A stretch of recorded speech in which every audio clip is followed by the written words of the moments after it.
നമസ്കാരം, സ്വാഗതം എല്ലാ പ്രേക്ഷകർക്കും വൈറൽ ചായയുടെ ഏറ്റവും പുതിയ മറ്റൊരു എപ്പിസോഡിലേക്ക്. നമ്മൾ ആദ്യം പോകാൻ പോകുന്ന വാർത്ത എന്ന് പറയുന്നത് 3 ദിവസങ്ങൾക്ക് മുമ്പ് നമ്മൾ പ്രവചിച്ച ഒരു വാർത്തയാണ്. ഏത്? ജനനായകന്റെ ഓഡിയോ ലോഞ്ച് മലേഷ്യയിൽ വെച്ചായിരിക്കും എന്നുള്ളതാണ്. വൈറൽ ചായയുടെ ആദ്യത്തെ എപ്പിസോഡിൽ നമ്മൾ ചർച്ച ചെയ്ത വാർത്തയാണിത്. ജനനായകന്റെ ഓഡിയോ ലോഞ്ച് മലേഷ്യയിൽ വെച്ചായിരിക്കും നടക്കുക എന്നുള്ള ഫ്രഷ് റിപ്പോർട്ട് നമ്മൾ പുറത്തു വന്നപ്പോൾ ആളുകൾ സത്യം പറഞ്ഞാൽ 2 അഭിപ്രായമാണ് ഉണ്ടായത്. എങ്ങനെയാണ് മലേഷ്യയിൽ വെച്ച് നടക്കുന്നത്? ജനനായകൻ പോലൊരു സിനിമയുടെ ഓഡിയോ ലോഞ്ച് മലേഷ്യയിൽ വെച്ച് നടക്കില്ല. കാരണം അതൊരു വിജയ് സിനിമയാണ്, വിജയുടെ അവസാനത്തെ സിനിമയാണ്. അത് ചെന്നൈയിൽ, തമിഴ്നാട്ടിലെ നടക്കൂ, വിജയുടെ മക്കളുടെ മുന്നിൽ വെച്ച് നടത്തൂ എന്നൊക്കെ പറഞ്ഞിട്ട് ഇപ്പം എന്തായി? ദളപതി 69 എന്ന എച്ച് വിനോദ് സംവിധാനം ചെയ്യുന്ന ജനനായകൻ എന്ന സിനിമയുടെ ഓഡിയോ ലോഞ്ച് അങ്ങ് മലേഷ്യ വെച്ച് നടത്താൻ പോവുകയാണ് എന്നുള്ളതാണ് റിപ്പോർട്ടുകൾ. അതെന്തുകൊണ്ട് മലേഷ്യയിൽ? കാരണങ്ങൾ പലതാണ് എന്നുള്ളതൊക്കെയാണ് സോഷ്യൽ മീഡിയയിലെ ചർച്ചകൾ. ആ ചർച്ചകൾ പലവിധമാണ് കേട്ടോ. കാരണം പ്രത്യേകിച്ച് കയ്യൂർ ദുരന്തമൊക്കെ നടന്ന പശ്ചാത്തലത്തിൽ വിജയെ കാണാൻ വേണ്ടി, ഒത്തുകൂടാൻ വേണ്ടി പല ആളുകൾ വരുന്നുണ്ട്. അതൊരു വലിയ പ്രശ്നമാകാം. ഒരു സ്റ്റാമ്പെറ്റിലേക്കൊക്കെ കഴിഞ്ഞ തവണ മാറിയതുപോലെ 41 മരണങ്ങളാണ്. അത് നമ്മൾ നിസ്സാരമായിട്ട് കാണരുത്. 41 ജീവനുകളാണ് പൊലിഞ്ഞത്. അപ്പോൾ ആ ഒരു പശ്ചാത്തലത്തിൽ വിജയ് നേരെ പോയി മലേഷ്യയിൽ വെച്ചൊരു ഓഡിയോ ലോഞ്ച് നടത്താനുള്ള പരിപാടികളാണോ എന്നുള്ളതൊക്കെ നടക്കുന്നുണ്ട്. എന്തായാലും ഇതൊക്കെ കുറച്ച് നാളുകൾക്ക് മുമ്പ്, ഈ കരൂർ ദുരന്തമൊക്കെ ഉണ്ടാവുന്നതിന് മുമ്പ് തന്നെ മലേഷ്യയിൽ വെച്ച് നടത്താനുള്ള സാഹചര്യം ഉണ്ടെന്നുള്ള ചെറിയ റിപ്പോർട്ടുകൾ ഉണ്ടായിരുന്നു. ഇപ്പോൾ അത് വളരെ സ്ട്രോങ് ആയിട്ട് നിൽക്കുകയാണ്.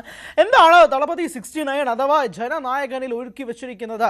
പലരും പറയുന്നത് ഇത് ബാലയ്യയുടെ സിനിമയായ ഭഗവന്ത് കേസരിയുടെ റീമേക്കാണ് എന്നുള്ളത് തന്നെയാണ്. പ്രത്യേകിച്ച് മാമിതയുടെ കഴുത്തിലുള്ള മാല, അതൊക്കെ പ്രത്യേകിച്ച് ശ്രീലീലയുടെ കഴുത്തിലും അതേ മാല കണ്ടതായി പലരും പറയുന്നുണ്ട്. അത് ബാലയ്യയുടെ പടത്തിലെ അതേ മാല തന്നെയല്ലേ ഈ മാല, ഇങ്ങനെയല്ലേ വരണം എന്നൊക്കെ തുടങ്ങിയ കാര്യങ്ങളൊക്കെ വരുന്നുണ്ട്. അതായത് ഭഗവന്ത് കേസരിയുടെ റീമേക്കാണോ ഇല്ലോ എന്നുള്ളതൊന്നും അറിയത്തില്ല. പക്ഷേ ഭഗവന്ത് കേസരിയായിട്ട് ഈ സിനിമയ്ക്ക് ബന്ധമുണ്ട് ഇല്ല എന്നുള്ളത് വൈറൽ ചായയിൽ നിന്നുകൊണ്ട് ഹരി കൃത്യമായി ഒരു കമ്മ്യൂണിക്കേഷൻ നിങ്ങൾക്ക് പറയുകയാണ് പ്രേക്ഷകരെ. അതെന്തായാലും ഉണ്ടാകും. അപ്പോൾ ആ ഒരു പശ്ചാത്തലത്തിലും കൂടി നമുക്ക് നിൽക്കാം. അപ്പോൾ അതുള്ളത് കൊണ്ട് എങ്ങനെയാണ് വരാൻ പോകുന്നത്? അങ്ങനെയാണെങ്കിൽ ഭഗവന്ത് കേസരിയുടെ റീമേക്കിൽ ദളപതി വിജയ് അഭിനയിക്കുന്നു. എന്തിനാണ് ഒരു റീമേക്ക് പടം എടുത്ത് അവസാനത്തെ സിനിമയാക്കുന്നതെന്നൊക്കെ വിമർശകർ പറയും. പക്ഷേ അങ്ങനെ ഒരു കാര്യമാക്കുന്നില്ല. ആ സിനിമയുമായിട്ട് വിജയ് എന്തായാലും മുന്നോട്ട് പോകാനുള്ള പശ്ചാത്തലത്തിൽ കൂടിയാണ് നിൽക്കുന്നത്. ഓൺ ദ നോട്ട് അതും കൂടി പറയുമ്പോൾ ഓഡിയോ ലോഞ്ച് മലേഷ്യയിൽ. അപ്പോൾ അങ്ങനെയാണെങ്കിൽ വിജയ് ആരാധകർ വളരെയധികം വിഷമത്തിൽ തന്നെയാവും. തർക്കമൊന്നുമില്ലേ? ഇല്ല. കാരണം മാസ്റ്റർ സമയത്ത് നമുക്ക് ഓർമ്മയുണ്ടാവും. മാസ്റ്റർ കോവിഡ് വരുന്ന സമയത്ത് നിൽക്കുമ്പോഴേക്കും ഒരു ചെറിയ ഹാളിലാണ് ആ ഓഡിയോ ലോഞ്ച് പരിപാടി തന്നെ നടത്തിയത്. ബീസ്റ്റിനാവട്ടെ ഓഡിയോ ലോഞ്ച് പരിപാടിയേ ഉണ്ടായിരുന്നില്ല. വിജയും നെൽസനും കൂടി ചേർന്നൊരു ഇൻ്റർവ്യൂ ആണ് ഉണ്ടായിരുന്നത്. എല്ലാവർക്കും അറിയാം, വളരെയധികം വൈറലായി കോടികൾ യൂട്യൂബ് വ്യൂ ഉണ്ടായിരുന്ന ഇൻ്റർവ്യൂവും കൂടിയായിരുന്നു അത്. അപ്പോൾ അങ്ങനെ ഓഡിയോ ലോഞ്ചുകൾ, ലിയോയുടെ ഓഡിയോ ലോഞ്ച് അതിഗംഭീര ഓഡിയോ ലോഞ്ച് ആയിരുന്നു, പറയാതിരിക്കാൻ വയ്യ. അപ്പോൾ മലേഷ്യയിൽ വെച്ച് ഓഡിയോ ലോഞ്ച് നടത്തിക്കഴിഞ്ഞാൽ എങ്ങനെ ശരിയാവും? ആ ഒരു ചോദ്യം നിലനിൽക്കുന്നുണ്ട്. റിപ്പോർട്ടുകളാണ്, ഉറപ്പിക്കാൻ കഴിയില്ല. അതും ഒരു പശ്ചാത്തലമാണ്.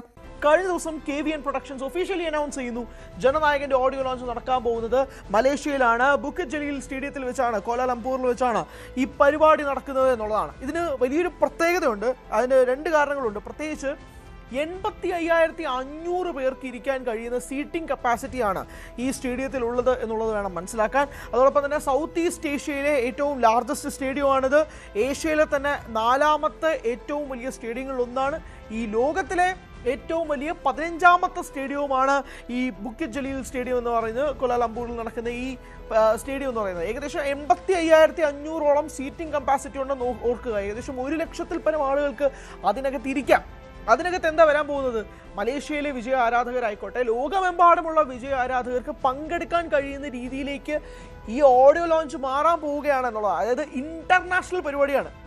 ലോക്കൽ പരിപാടിയോ നാഷണൽ പരിപാടിയോ ഉള്ളതല്ല, ഇൻ്റർനാഷണൽ സെറ്റപ്പിലാണ്. വിജയ്ക്ക് ഒരു ഫെയർവെൽ പാർട്ടി എന്ന പോലെയാണ് ഓഡിയോ ലോഞ്ച് അവർ പ്ലാൻ ചെയ്യുക എന്നുള്ളതാണ് മനസ്സിലാക്കുന്നത്. KVN പ്രൊഡക്ഷൻസ് എച്ച് വിനോദുമായി സഹകരിച്ചുകൊണ്ട് ഒരു ബ്രഹ്മാണ്ഡ ഫീസ്റ്റാണ് ഈ മനുഷ്യന് വേണ്ടി ഒരുക്കാൻ പോകുന്നത്.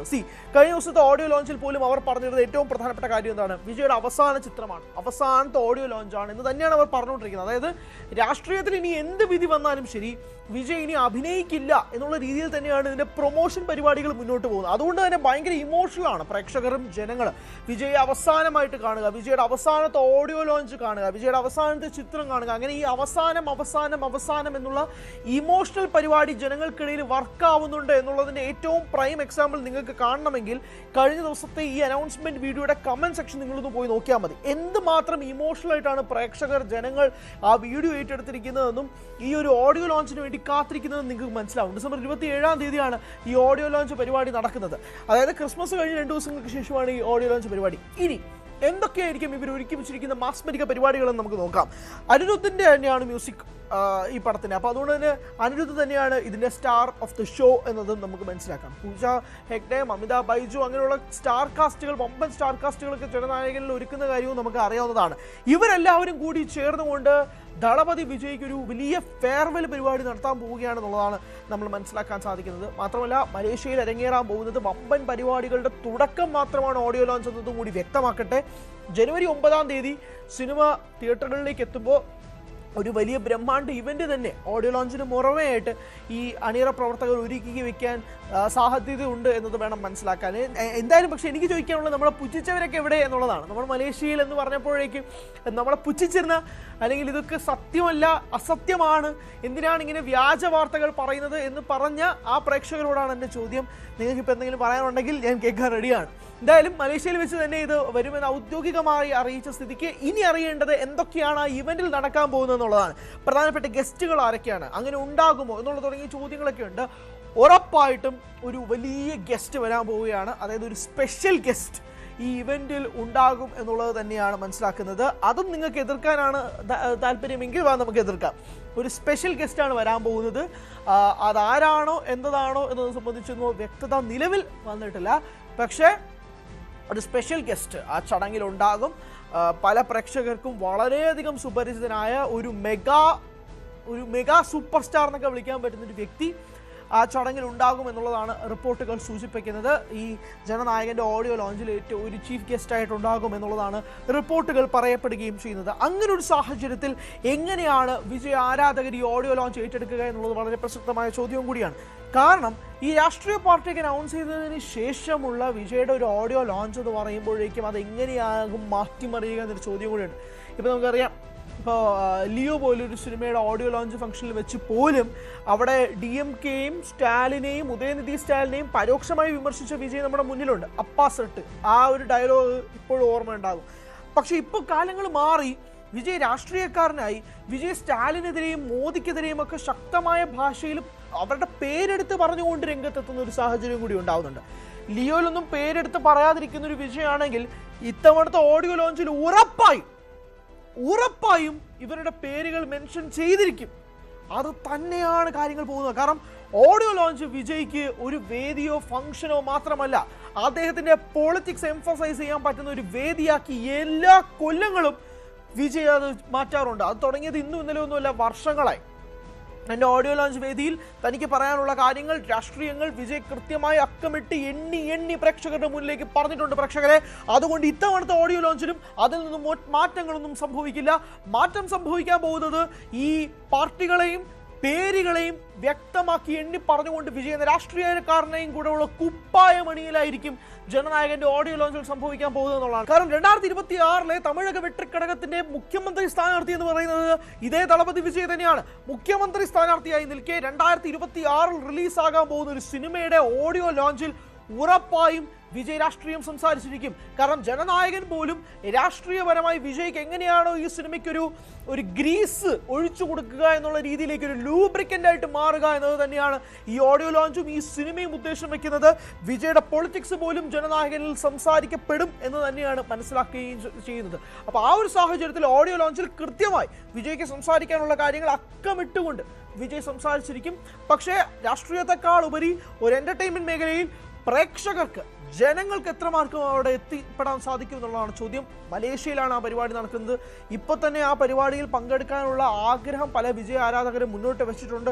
അതെങ്ങനെയാണ്, പാസുകൾ എങ്ങനെയാണ് തുടങ്ങിയ കാര്യങ്ങളൊക്കെ ഇനിയായിരിക്കും സംസാരിക്കപ്പെടാൻ പോകുന്നത്. പക്ഷെ ഒരു കാര്യം വ്യക്തമാണ്, ഇന്ത്യൻ സിനിമയിൽ തന്നെ എണ്ണി വെക്കാൻ കഴിയുന്ന രീതിയിലുള്ള ഇത്രയും വലിയ ബ്രഹ്മാണ്ഡ പരിപാടികൾ മാത്രമേ ഉണ്ടായിട്ടുള്ളൂ. അതിലൊരു മെഗാ ഇവൻ്റായി ജനനായകന്റെ ഓഡിയോ ലോഞ്ച് മാറുമെന്ന കാര്യത്തിൽ ഒരു സംശയവും ആർക്കും വേണ്ട. നമസ്കാരം. മലയാളത്തിൽ ഒരു A സർട്ടിഫൈഡ് സിനിമ ഇത്രയും വലിയ കളക്ഷൻ റെക്കോർഡുകളൊക്കെ തീർക്കുമെന്നത് നമ്മൾ സ്വപ്നം പോലും കണ്ടിട്ടില്ല അല്ലേ. അതിനൊരു ഏറ്റവും പ്രൈം എക്സാമ്പിൾ ആയിരുന്നു മാർക്കോ എന്ന് പറയുന്ന സിനിമ. ഉണ്ണിമുകുന്ദൻ നായകനായ മാർക്കോ എന്ന ചിത്രം ഒരു A സർട്ടിഫൈഡ് സിനിമയായിട്ട് പോലും പ്രേക്ഷകർ ഇരു കൈ നീട്ടി ആ സിനിമയെ സ്വീകരിച്ചു. പ്രേക്ഷകർ എല്ലാവരും തിയേറ്ററിൽ തന്നെ പോയി ആ സിനിമ കണ്ടു. 100 കോടി ക്ലബിലേക്ക് മാർക്കോ ഇടം നേടി. അതിനേക്കാളുപരി ഒരു ഇന്റർനാഷണൽ അപ്പീൽ ആ സിനിമയ്ക്ക് നേടിക്കൊടുക്കാൻ സാധിച്ചു. ഇന്ത്യൻ സിനിമയ്ക്ക് മുന്നാകെ മലയാള സിനിമയ്ക്ക് മാർക്കോയെ പ്രസന്റ് ചെയ്യാൻ സാധിച്ചു. മാർക്കോയുടെ രണ്ടാം ഭാഗമായ ലോർഡ് മാർക്കോ അണിയറയിൽ ഒരുങ്ങുകയാണ്. അത് പ്ലേ ചെയ്യാൻ പോകുന്നത് ആരാണ്? പല പല പേരുകൾ, യാഷ് തൊട്ട് മമ്മൂക്ക വരെയുടെ പേരുകൾ അവിടെ എത്തി നിൽക്കുന്നുണ്ട്. ആ സിനിമയുടെ പ്രൊഡക്ഷൻ കമ്പനിയായ ക്യൂബ്സ് എന്റർടൈൻമെന്റ്സ് മമ്മൂക്കയും വെച്ച് വേറൊരു സിനിമ ചെയ്യാൻ പോകുന്നതിനുള്ള അനൗൺസ്മെന്റ് പുറത്തു വന്നിട്ടുണ്ട്. അത് ലോർഡ് മാർക്കോയുമായി ബന്ധപ്പെട്ടതാണോ തുടങ്ങി നിരവധി സംശയങ്ങൾ ഒക്കെ തീർത്ത ഒരു A സർട്ടിഫൈഡ് സിനിമയായിരുന്നു മാർക്കോ. അതിനുശേഷം വന്ന ഒരു A സർട്ടിഫൈഡ് സിനിമ മലയാളത്തിൽ നിന്ന് നല്ല കളക്ഷൻ റെക്കോർഡുകൾ തീർത്തുകൊണ്ട് ഇപ്പോഴും തിയേറ്ററുകളിൽ ഓടുന്ന 25 ദിവസം പൂർത്തിയാക്കിക്കൊണ്ട് 82 കോടിയോളം രൂപ കളക്ഷൻ റിപ്പോർട്ട് നേടിയ പ്രണവ് മോഹൻലാൽ നായകനായ DS ഇറെ എന്ന ചിത്രം തന്നെയാണ്.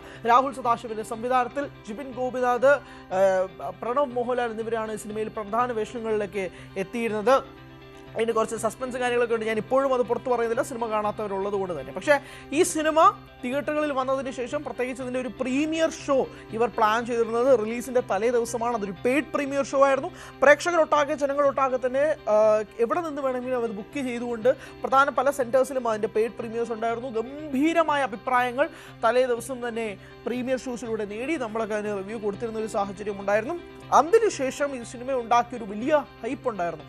അതൊരു A സർട്ടിഫൈഡ് സിനിമയായിട്ട് ഇത് പേടിപ്പിക്കുന്ന പല രംഗങ്ങളും ഉണ്ടെന്ന് പറഞ്ഞതിന് ശേഷം പ്രേക്ഷകരൊന്നാകെ ഈ സിനിമ ഏറ്റെടുക്കുന്ന ഒരു സാഹചര്യം കൂടി ഉണ്ടായി.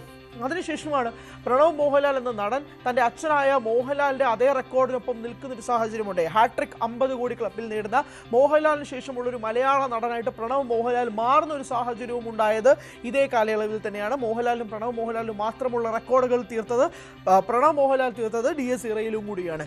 ഇനി ഈ സിനിമ ഉണ്ടാക്കുന്ന കളക്ഷൻ എന്താണ് സൂചിപ്പിക്കുന്നത് എന്ന് സംസാരിക്കുകയാണ് അതിൻ്റെ ഏറ്റവും പ്രധാനപ്പെട്ട കാര്യം. കാരണം ഒരു A സർട്ടിഫൈഡ് സിനിമയായാലും ഒരു UA ആയാലും ഒരു U ആയാലും ഏത് സർട്ടിഫൈഡ് സിനിമയാണെങ്കിൽ പോലും പ്രേക്ഷകരെ എൻ്റർടൈൻ ചെയ്യാൻ സാധിക്കുമെങ്കിൽ സിനിമ തിയേറ്ററിൽ ഓടും എന്നതിൻ്റെ ഏറ്റവും വലിയ ഉദാഹരണവും കൂടിയാണ് DS ഇറെ.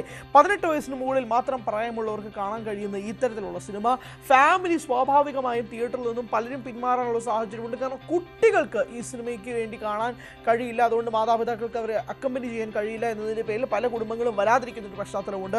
പക്ഷേ യൂത്ത്, വേറെ കുടുംബങ്ങൾ എല്ലാവരും കൂടി ചേർന്നുകൊണ്ട് DS ഇറെ ഇത്ര വലിയ വിജയത്തിലേക്ക് ആക്കുമ്പോഴാണ് പല നിർമ്മാതാക്കളും മുന്നോട്ട് വെക്കുന്ന ആശങ്ക. ഇതൊരു A സർട്ടിഫൈഡ് സിനിമയാണെങ്കിൽ കുടുംബങ്ങൾ വരില്ല, ആളുകൾ കാണാൻ വരില്ല എന്നുള്ള ആശങ്കകളൊക്കെ തന്നെ വെട്ടിക്കീറി രണ്ടാക്കി മാറ്റുന്ന രീതിയിലേക്കാണ് DS ഇറയുടെ കളക്ഷൻ റിപ്പോർട്ട് മുന്നോട്ട് പോകുന്ന ഒരു സാഹചര്യം ഉണ്ടാകുന്നത്. പല റൂമറുകളും അതിനിടയിൽ കേൾക്കുന്നുണ്ട്. രാഹുൽ സദാശിവൻ ഉടനെ തന്നെ വേറൊരു സിനിമകൾ ചെയ്യാനുള്ള ഒരു സാഹചര്യം ഉണ്ടാകുന്നു. ആരാണ് ക്രൂവോ കാസ്റ്റ് എന്നത് വ്യക്തമല്ല. പ്രണവ് മോഹൻലാൽ ആവട്ടെ അടുത്തത് അൻവർ റഷീദുമായിട്ടൊരു സിനിമ ചെയ്യുന്നതായിട്ടുള്ള റിപ്പോർട്ടുകൾ പുറത്തു വരുന്ന ഒരു പശ്ചാത്തലമുണ്ട്.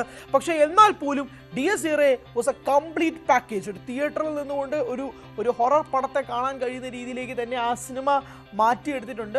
ഒരു മലയാളത്തിൽ തന്നെ അത്യാവശ്യം നല്ലൊരു പുതുമ സമ്മാനിക്കുകയും കുറച്ചൊക്കെ ഞെട്ടലും കുറച്ചൊക്കെ ചിൽ മൊമെന്റ്സും ഒക്കെ നൽകുന്ന ഒരു സിനിമയാക്കിയും കൂടി പ്രണവ് മോഹൻലാലിൻ്റെ DS ഇറെ മാറുകയും ചെയ്യുന്ന ഒരു പശ്ചാത്തലവും ഉണ്ടായി. അങ്ങനെ DS ഇറെ പ്രേക്ഷകർക്കിടയിൽ വലിയ സ്വീകാര്യതയോടെ മുന്നോട്ട് പോകുമ്പോഴാണ് ഇതിൻ്റെ കളക്ഷൻ റിപ്പോർട്ടുകൾ ചർച്ചയാകുന്നത്.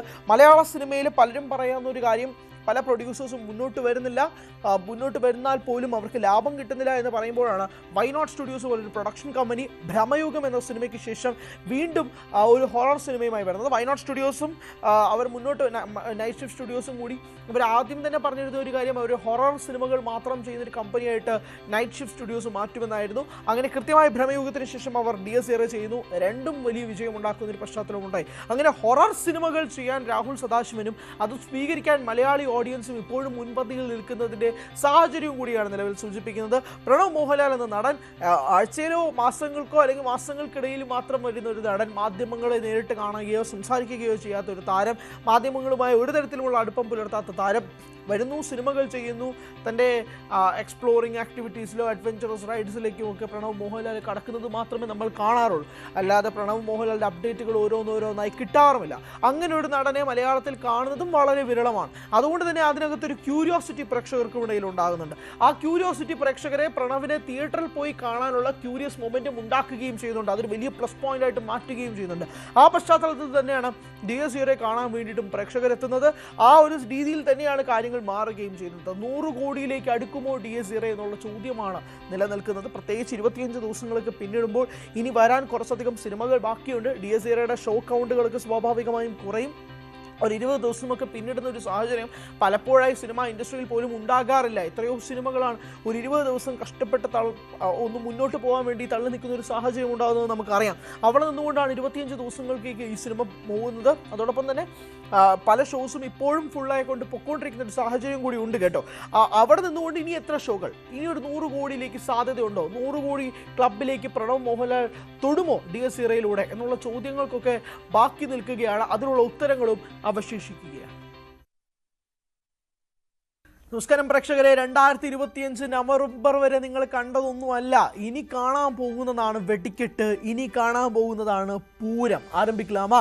2025 ഡിസംബറിൽ നിങ്ങളെ കാത്തിരിക്കാൻ പോകുന്നത് വലിയ വലിയ വമ്പൻ സിനിമകൾ തന്നെയാണ് കേട്ടോ. കാരണം ഇന്ത്യൻ സിനിമയിൽ മാത്രമല്ല, ഇന്റർനാഷണൽ സിനിമകളിൽ പോലും നമ്മളെ കാത്തിരിക്കുന്ന ഏറ്റവും പ്രധാനപ്പെട്ട ഒരു 5-6 സിനിമകളെ പറ്റി ഞാൻ സംസാരിക്കാം. ആ സിനിമകൾ എത്രമാത്രം ഹൈപ്പാണ് ഉണ്ടാക്കിയെടുക്കാൻ പോകുന്നത് നിങ്ങൾക്ക് ചിന്തിക്കുമ്പോഴേക്കും മനസ്സിലാകുമെന്ന് വിശ്വസിക്കുന്നു. ഏറ്റവും പ്രധാനപ്പെട്ടത്, ഞാൻ ട്രെയിലർ വന്നതിന് ശേഷം ഏറ്റവും കൂടുതൽ കാത്തിരിക്കുന്ന രൺവീർ സിംഗിന്റെ ചിത്രമായ ദുരന്തറാണ്. Dhurandhar trailer was absolutely stunning. അതൊരു എന്ത് ലെവൽ സാധനമായിരുന്നു ട്രെയിലർ എന്നുള്ളത് ആ ദുരന്തറിന്റെ ട്രെയിലർ കാണുമ്പോൾ നമുക്ക് മനസ്സിലാവും. അത് ദുരന്തറിനാണ് ഏറ്റവും കൂടുതൽ ആൻറ്റിസിപ്പേഷൻ എന്ന് ഞാൻ പറയും. ദുരന്തർ കാണാൻ വേണ്ടിയിട്ടുള്ള ഒരു ആഗ്രഹത്തിൻ്റെ പുറത്ത് തന്നെയാണ് പല പ്രേക്ഷകരും മുന്നോട്ട് നിൽക്കുന്നത്. രൺവീറിൻ്റെ പ്രകടനവും രൺവീർ എന്താണ് ഈ സിനിമയിൽ ചെയ്തു വെക്കാൻ പോകുന്നത് എന്നുള്ള ഏറ്റവും പ്രധാനപ്പെട്ട ചോദ്യത്തിൽ തന്നെയാണ് ഈ സിനിമ നിൽക്കുന്നത് എന്നുള്ളതാണ്. അതായത് ദുരന്തർ എന്താണ് തിയേറ്ററിൽ ഒരുക്കി വെക്കാൻ പോകുന്നത് എന്നുള്ളൊരു വലിയ ചോദ്യം കൂടി നിൽക്കുകയാണ്. ആദിത്യധറിൻ്റെ 2ാമത്തെ സിനിമയാണ് ദുരന്തർ. അതായത് സംവിധാന രംഗത്ത് 2ാമത്തെ സിനിമയാണ്. ആദ്യത്തെ സിനിമ ഉറിയായിരുന്നു. അതിനുശേഷം ദുരന്തർ വരികയാണ്. ഉറി എന്തുമാത്രം ഗംഭീര പടമാണെന്നുള്ളത് നമുക്ക് എല്ലാവർക്കും അറിയാം. അതിനുശേഷമാണ് ദുരന്തറുമായിട്ട് ആദിത്യ എത്തുന്നത്. ആൻഡ് ഇതിൻ്റെ സ്റ്റാർ കാസ്റ്റ് സഞ്ജയ് ദത്ത്, രൺവീർ സിംഗ്, മാധവൻ, അങ്ങനെ തുടങ്ങിയ ഒരു 9 സ്റ്റാർ കാസ്റ്റ് ഉണ്ട്. ട്രെയിലർ അബ്സല്യൂട്ട്ലി ആണ്. നിങ്ങൾ ഇതുവരെ ട്രെയിലർ കണ്ടിട്ടില്ലെങ്കിൽ നിങ്ങൾ ആ ട്രെയിലർ കാണണം. അതൊരു മസ്റ്റ് വാച്ച് ട്രെയിലറാണ്. അതാണ് ബോളിവുഡിൽ നിന്ന് 2025 ഡിസംബറിൽ ഏറ്റവും കൂടുതൽ ആളുകൾ കാത്തിരിക്കുന്ന ഒരു സിനിമ പറയുമെങ്കിൽ അതാണ്. നമുക്ക് ഇന്റർനാഷണൽ ലെവലിൽ പോവുകയാണെങ്കിൽ അവതാർ തന്നെയാണ് ഏറ്റവും കൂടുതൽ വെയിറ്റ് ചെയ്യുന്ന ഒരു ഹോളിവുഡ് ചിത്രം. അവതാർ 3 ഡിസംബർ 19 റിലീസിനെത്തുന്നത്. Fire and ash, Avatar fire and ash ആണ്. അത് ഏറ്റവും കൂടുതൽ ആരാധകർ കാത്തിരിക്കുന്ന ഒരു സിനിമ തന്നെയാണെന്ന കാര്യത്തിലും തർക്കമൊന്നുമില്ല. പ്രത്യേകിച്ച് അവതാർ ആൻഡ് അവതാർ 2 അത്രമാത്രം ഓളം ഉണ്ടാക്കുകയും അവതാറിൻ്റെ ഫാൻ ഫോളോയിങ് എന്നുള്ളത് നമ്മൾ പിന്നെ പ്രത്യേകം പറയേണ്ട കാര്യമൊന്നുമില്ലല്ലോ. അവതാർ 2-ന് സമ്മിശ്രമായ പ്രതികരണങ്ങളൊക്കെയാണ് നിന്നത്. എനിക്കും ഭയങ്കരമായൊരു അനുഭവമൊന്നുമല്ല അവതാർ 2-ൽ നിന്നും കിട്ടിയത്. പക്ഷെ 3 വലിയൊരു അനുഭവം ഉണ്ടാകുമെന്ന് ഞാൻ വിശ്വസിക്കുന്നു. അങ്ങനെ ഉണ്ടാകുമെന്ന് ഞാനും ആഗ്രഹിക്കുന്നു. ജെയിംസ് ക്യാമറോണിൻ്റെ പടമാണ്. ഈ വർഷത്തിലെ ഏറ്റവും പ്രധാനപ്പെട്ട ആൻറ്റിസിപ്പേറ്റഡ് മൂവീസിലൊന്നുണ്ടെങ്കിൽ അത് അവതാർ തന്നെയാണ്, യാതൊരു തർക്കവുമില്ല. വേ ഓഫ് വാട്ടർക്ക് ശേഷം ഫയർ ആൻഡ് ആഷ് വരുമ്പോഴേക്കും എന്തായിരിക്കാം ഉണ്ടാകാൻ പോകുന്നത്, എന്താണ് ഒരുക്കി വെച്ചിരിക്കുന്നത് എന്നുള്ളതൊക്കെ അറിയാനുള്ള ഒരു വലിയ ആകാംക്ഷ എന്നിലെ പ്രേക്ഷകനുമുണ്ട്. അത് തന്നെയാണ് അവതാറിനെ പറ്റി സംസാരിക്കാനുള്ളത്. പിന്നെ അവതാറിനെ പറ്റി കൂടുതലൊന്നും പറയേണ്ട കാര്യമൊന്നുമില്ലല്ലോ.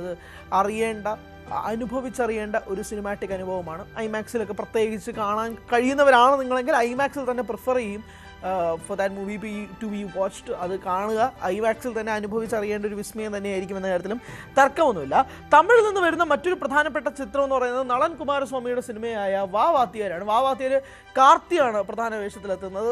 സന്തോഷ് നാരായണൻ്റെ മ്യൂസിക്കിലാണ്. കാർത്തി ചിത്രമായ വാ വാത്തിയാർക്ക് വേണ്ടിയിട്ട് ഒരു വലിയ എക്സ്പെക്റ്റേഷൻ തന്നെയാണ് നിൽക്കുന്നത് എന്നുള്ള കാര്യം കൂടെ പറയാമല്ലോ. കാരണം അതിന് ഏറ്റവും പ്രധാനപ്പെട്ട കാരണം നളൻ കുമാരസ്വാമി എന്ന സംവിധായകൻ തന്നെയാണ്. സൂതുകാവും പോലൊരു സിനിമയൊക്കെ ചെയ്തു തന്ന നളൻ കുമാരസ്വാമിയെ അങ്ങനെ ഒരു രീതിയിലേക്ക് കാണുക, അല്ലെങ്കിൽ അദ്ദേഹത്തിൻ്റെ പുതിയ സിനിമ വീക്ഷിക്കുക, ആ വാത്തിയാരെ കാണുക എന്നുള്ള രീതിയിൽ ഒരു വലിയ ഒരു സന്തോഷം ഒരു കോളിവുഡിൽ നിന്ന് ഒരു കാർത്തി പടം അത് തന്നെയാണ് എക്സ്പെക്റ്റേഷൻ. ആൻഡ് അതിനകത്ത് നളൻ കുമാരസ്വാമിയുടെ ഫ്ലേവേഴ്സും കൂടി ആഡ് ചെയ്യുമ്പോഴേക്കും എന്താണ് അതിനകത്ത് വരിക, പ്രത്യേകിച്ച് സന്തോഷ് നാരായണൻ്റെ മ്യൂസിക്കലും കൂടിയാണ്. അത് എന്തായിരിക്കും തിയേറ്ററിൽ ഡിമാൻഡ് ചെയ്യാൻ പോകുന്നത് എന്നുള്ളതാണ് ഏറ്റവും കൂടുതൽ ഉറ്റുനോക്കുന്നത്. And yes, we come to another Kollywood film which is love insurance company Pradeep രംഗനാഥൻ്റെ സിനിമയാണ്. ഡ്യൂഡും ലവ് ടുഡേയും ഡ്രാഗണും ഒക്കെ തന്ന് 3 പടങ്ങൾ അടുപ്പിച്ച് 100 കോടി നേടിയ പ്രദീപ് രംഗനാഥൻ്റെ അടുത്ത സിനിമ love insurance company, directed by Vignesh Shivan. ഈ സിനിമയുടെ ട്രെയിലറും ഒക്കെ വന്നപ്പോൾ തന്നെ നമുക്കൊരു വലിയ ഹൈപ്പ് ഉണ്ടാകുന്നത് ഇതിൻ്റെ ഒരു ടെക്നോളജി വരെ 2040 നടക്കുന്ന കഥയെന്നാണ് ഞാൻ മനസ്സിലാക്കുന്നത്. 2040 ഒരു ഫ്യൂച്ചർ കഥയാണ്. അപ്പോൾ ആ ഫ്യൂച്ചർ കഥയിൽ എന്താണ് അവർ ഒരുക്കി വെച്ചിരിക്കുന്നത്, പ്രദീപ് എന്താണ് ചെയ്യാൻ ഉദ്ദേശിക്കുന്നത്, അല്ലെങ്കിൽ എന്തായിരിക്കും ഈ പടത്തിലെ ഒരു പ്രധാന ഹുക്ക് പോയിന്റ് എന്നതൊക്കെ അറിയാനുള്ളൊരു വലിയ ആഗ്രഹത്തിൽ തന്നെയാണ് നിൽക്കുന്നത്. പ്രത്യേകിച്ച് ഇതിൻ്റെ സിനിമയുടെ റിലീസ് ഡേറ്റൊക്കെ നേരത്തെ പ്രഖ്യാപിച്ചതിന് ശേഷം പിന്നീട് മാറ്റുന്നൊരു സാഹചര്യമൊക്കെ ഉണ്ടായി. LIK എന്തായിരിക്കും, ലവ് ഇൻഷുറൻസ് കമ്പനിയിൽ എന്തായിരിക്കും ഉണ്ടാകുക, എന്തായിരിക്കും ഒളിപ്പിച്ച് വെച്ചിരിക്കുന്നത്, ഇത് രണ്ടുമാണ് പ്രധാനപ്പെട്ട കാര്യങ്ങൾ. ഇതാണ് അറിയേണ്ടത്, ഇതിനകത്ത് എന്താണ് സംഭവം എന്നുള്ളതാണ്, അതിൻ്റെ ഫ്യൂച്ചറിസ്റ്റിക് ആയിട്ടുള്ള കഥ എന്നുള്ളതാണ്. ഇതാണ് കോളിവുഡിൽ നിന്ന് വരുന്നത്. ആൻഡ് മലയാളത്തിൽ നിന്ന് ഉള്ളൊരു 2 പടങ്ങൾ വരുന്നുണ്ട്.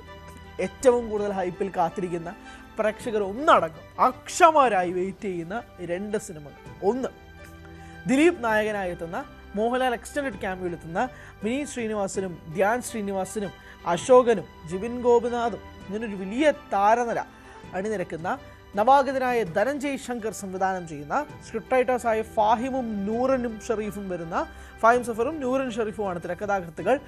ഇരുവരും എത്തുന്ന ഏറ്റവും കൂടുതൽ ആൻറ്റിസിപ്പേറ്റഡ് ആയി നിൽക്കുന്ന മലയാള ചിത്രം ബബ്ബ. ഇതാണ് 2025 ഡിസംബർ 18 റിലീസ് ചെയ്യുന്ന ഏറ്റവും കൂടുതൽ പ്രേക്ഷകർ കാത്തിരിക്കുന്ന ഒരു മലയാള സിനിമ. അത് കാത്തിരിക്കാനുള്ള പല കാരണങ്ങളുണ്ട്. ടീസർ ഭയങ്കരമായ ഹൈപ്പ് ഉണ്ടാക്കുന്നുണ്ട്. ഇതിൽ അഭിനയിച്ച താരങ്ങളൊക്കെ തന്നെ ഓരോ അഭിമുഖങ്ങളിൽ വന്നതിൻ്റെ ഹൈപ്പ് ഇങ്ങനെ കയറ്റിക്കൊണ്ടിരിക്കുകയാണ്. ലാലേട്ടൻ എക്സ്റ്റൻഡഡ് ക്യാമിയോയിൽ അഭിനയിക്കുന്നുണ്ട്. ഒരു വലിയ തിരിച്ചുവരവ് ദിലീപ് എന്ന നടൻ ഉണ്ടാക്കിയെടുക്കാൻ സാധിക്കുമോ എന്നുള്ളൊരു പ്രധാനപ്പെട്ട ചോദ്യചിഹ്നമുണ്ട്.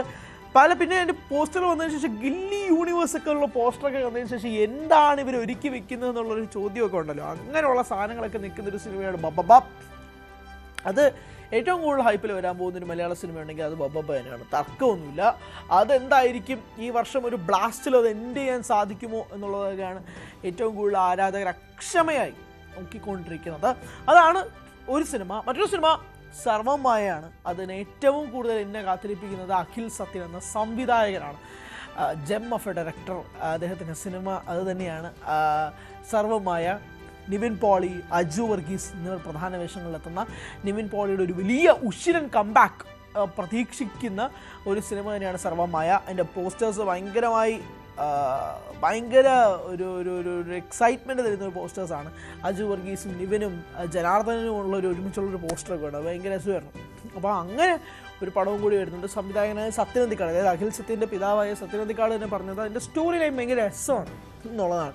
അങ്ങനെയുള്ളൊരു ലെജൻഡറി സംവിധായകനൊക്കെ അങ്ങനെ പറയുമ്പോഴേക്കും ഉണ്ടാകുന്ന ഒരു പ്രതീക്ഷകൾ അത് ചെറുതൊന്നുമല്ല. അത് എന്താകും എന്നുള്ളൊരു കാത്തിരിപ്പിൽ തന്നെയാണ് നിൽക്കുന്നത്. അതെന്തായിരിക്കും അതിനകത്തും വരിക. അങ്ങനെ ഈ 2025 ഡിസംബറിൽ അങ്ങനെ പടങ്ങൾ വരാനുള്ള ഒരു മോഹൻലാൽ ചിത്രമായ വൃഷഭ വരുന്നുണ്ട്. വൃഷഭയും അത്യാവശ്യം ആൻറ്റിസിപ്പേഷനിൽ വരുന്നൊരു സിനിമ തന്നെയാണ്. അങ്ങനെ ഇതുവരെ കണ്ടതൊന്നുമല്ല, ഇനി കാണാൻ പോകുന്നതാണ് പൂരം എന്ന് പറയുന്നത് പോലെ 2025 ഡിസംബർ മാസം 2025 എന്ന വർഷത്തെ ഏറ്റവും കൂടുതൽ കളക്ഷനുകളൊക്കെ ഉണ്ടാക്കാൻ സാധിച്ച മോഹൻലാൽ എന്ന നടൻ തന്നെ 2025 ഏറ്റവും കൂടുതൽ സുവർണ്ണ വർഷം ഉണ്ടാക്കിയത് 2025 ഡിസംബർ മാസത്തിൽ ഒരു ഹൈ നോട്ടിൽ മോഹൻലാൽ മാത്രമല്ല ഇന്ത്യൻ ഇൻഡസ്ട്രിക്ക് ഒട്ടാകെ തന്നെ അങ്ങനെ ഹൈ നോട്ടിൽ എൻഡ് ചെയ്യാൻ സാധിക്കുമോ എന്നതും കൂടി ഉറ്റുനോക്കുകയാണ് സിനിമാ ലോകം. എന്തായാലും വൈറൽ ചായയുടെ ഇന്നത്തെ എപ്പിസോഡ് ഇവിടെ അവസാനിപ്പിക്കുകയാണ്. നാളെ പുതിയ വാർത്തകൾ വിശേഷങ്ങളുമൊക്കെ വരും. Good bye.